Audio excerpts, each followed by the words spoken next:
Ça fait bien 7 ans que je suis stabilisé. Je m'appelle Jonathan, je suis médiateur santé-père ici à Barthélemy-Durand. Médiateur santé-père, c'est quelqu'un qui a traversé la maladie et qui s'en est rétabli.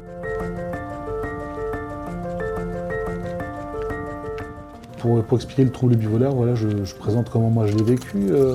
À 21 ans, dépression, sans raison. C'est qu'une seule phase de la bipolarité. De l'autre côté, on a tout ce qui est excitation extrême, qu'on appelle l'hypomanie et la manie.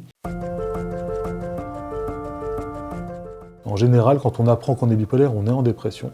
Et il faut se rendre compte, quand on est dépressif, qu'on n'a pas un regard objectif, en fait. On n'est pas capable de prendre des décisions importantes dans cet état. C'est une très mauvaise chose de le faire, en tout cas.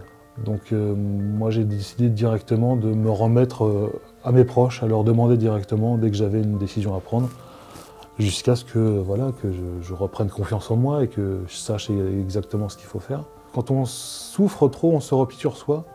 Et en fait, il faut faire cette action inverse de s'ouvrir sur autrui pour apprendre ce qu'il a à nous apprendre, en fait, parce qu'on n'arrivera pas tout seul à s'en sortir, quoi. Donc la première règle, c'est je ne peux pas m'en sortir tout seul. Et il va falloir compter sur les autres, quoi. Les autres, c'était ma mère, beaucoup, énormément, hein, qui allait directement à l'UNAFAM dès qu'elle en a appris l'existence, qui lui a fait beaucoup de bien. Elle était beaucoup plus sereine une fois qu'elle avait appris que tous ces gens autour d'elle passaient par des chemins quasi similaires avec leurs proches aidés.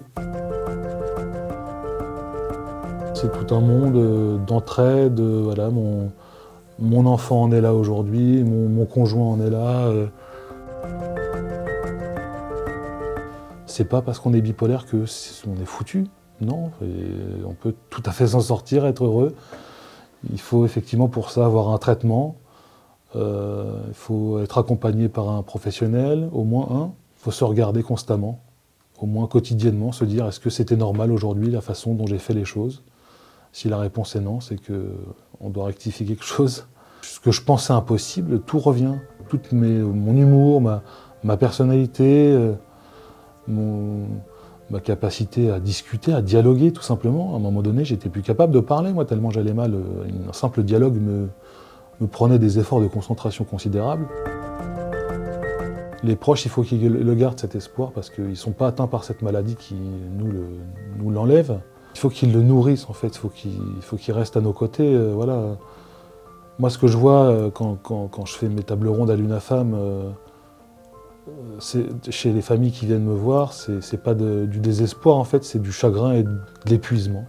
Donc les proches aidants, ils sont extrêmement utiles, mais il ne faut pas qu'ils s'épuisent parce qu'ils n'ont pas la main sur ce qui nous arrive en fait.